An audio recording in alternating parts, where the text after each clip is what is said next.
Hello Sunrise class, it's Miss Leyden. I hope you're all doing really well and settling into your new routine at home. It's a little bit odd, isn't it? But we're all in it together and I hope you're having a lovely time spending loads of quality time with your mummies and daddies. I thought I'd give them a little bit of a break and take 10 minutes to read you a story. So I was having a look on the internet and I came across this book called The Antlered Ship by Daska Slater and the Fan Brothers. And it reminded me of something that we were learning about in Sunrise class before school finished. I wonder if anybody, just by looking at the cover, can tell me what they think it might be. I'll give you a few seconds to have a think. I hope I'm hearing lots of you shouting, Christopher Columbus!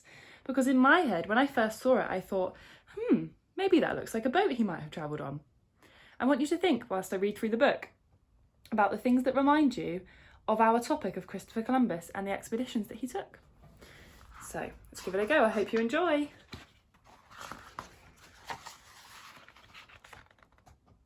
The day the antlered ship arrived, Marco wondered about the wide world.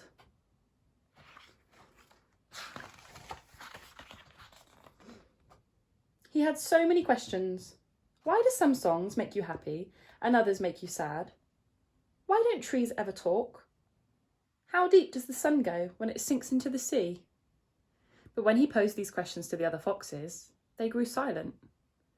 What does that have to do with chicken stew? They would ask.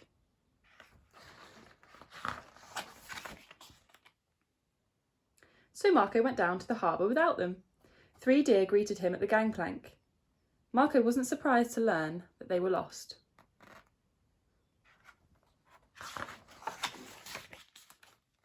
We hope to hire a seaworthy crew, explained Sylvia the captain. I'm afraid we aren't very good sailors. I will join you, Marco said. He thought to himself, I will search the seas for foxes who know the answers to all of my questions. A pigeon named Victor also volunteered along with his entire flock. We want to have adventures, they cooed. Welcome aboard, Captain Sylvia said. We're going to a wonderful island with tall, sweet grass and short, sweet trees. When we get there, we'll eat a delectable dinner. But the voyage was more difficult than anyone expected. It rained. Waves crashed over the sides of the deck. Why is water so wet? Marco wondered. It looks pretty miserable, doesn't it?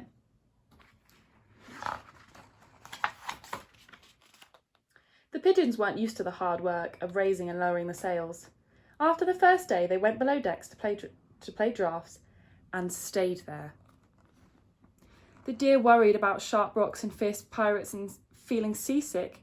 They huddled in the bow and waited for something bad to happen. Is that a good idea? Just waiting and doing nothing, waiting for something bad to happen?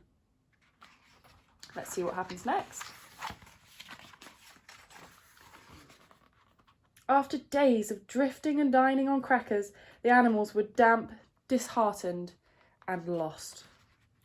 We should have stayed in the woods, Sylvia said. Deer aren't supposed to go onto the sea. We should have stayed in the park, added Victor. Pigeons aren't supposed to do hard labour. Marco eyed the deer and the pigeons. Foxes aren't supposed to be vegetarian.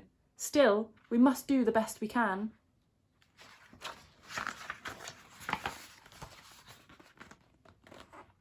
That evening, Marco found a recipe book in the galley and cooked a warm and reviving stew. Should we look at the charts, he asked, after everyone had eaten.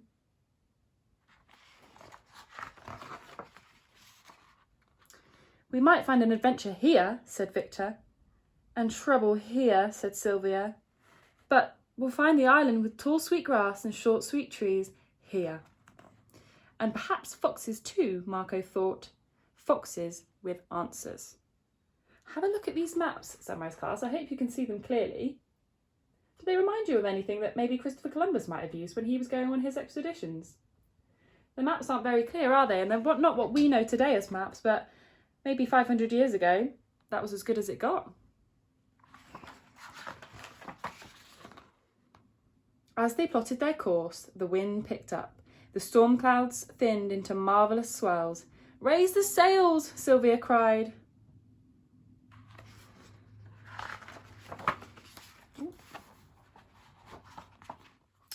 In the morning they came to the maze of sharp rocks, each one large enough to tear the bottom of the boat, but the pigeons flew ahead, tracing a path through the shoals and sharp rocks to the safety of the open sea.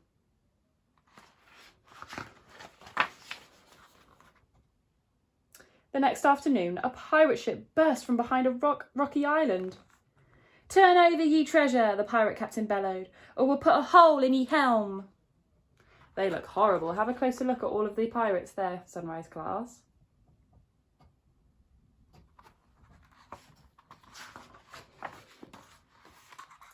"Lower the antlers," Silver commanded. The ships clashed and crashed and smashed. Can you see them using their antlers to protect the boat? It's sort of like deer do anywhere in the wild, isn't it? So the ships clashed and crashed and smashed until the pirates turned and fled. That evening, an island appeared on the horizon with tall waving grasses and short swaying trees. "We found it," Sylvia cried. "We've triumphed," Victor cooed. "Do you see any foxes?" Marco asked.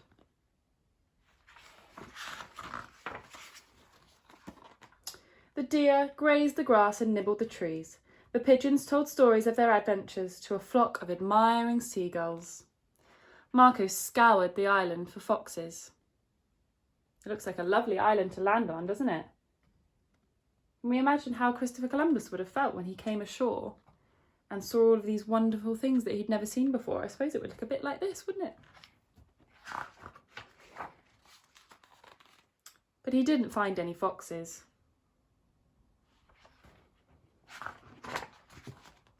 "I have failed," Marco told Victor and Sylvia. "No foxes. No one to answer my questions." "What questions?" Victor asked. Marco took a deep breath. "Do islands like being alone? Do waves look more like horses or swans? And what's the best way to find a friend you can talk to?" "That last one's easy," Sylvia said. "You make friends by eating together." "I disagree," said Victor. "You make friends by having adventures together." "Maybe you're both right," Marco said. "But I think you make friends by asking them questions." What do you think the author's trying to say here, Sunrise class? Do we think all of the characters in the book are now friends? Have they agreed that without saying it?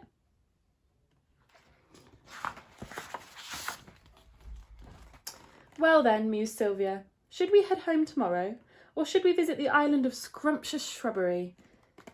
"Are 2 adventures enough?" asked Victor. "Or should we have at least one more?" "Is it better to know what's going to happen?" wondered Marco. "Or better to be surprised?" There were so many questions left to answer, and so many more to ask. So in the morning they raised the anchor and hoisted the heavy sails. They knew now that the wind would come and go. The clouds would sometimes make marvellous swirls, and sometimes make them wet, and that everything they hoped to find could be found aboard an antlered ship. On the way to wherever they were going. And look how beautiful that is, Sunrise.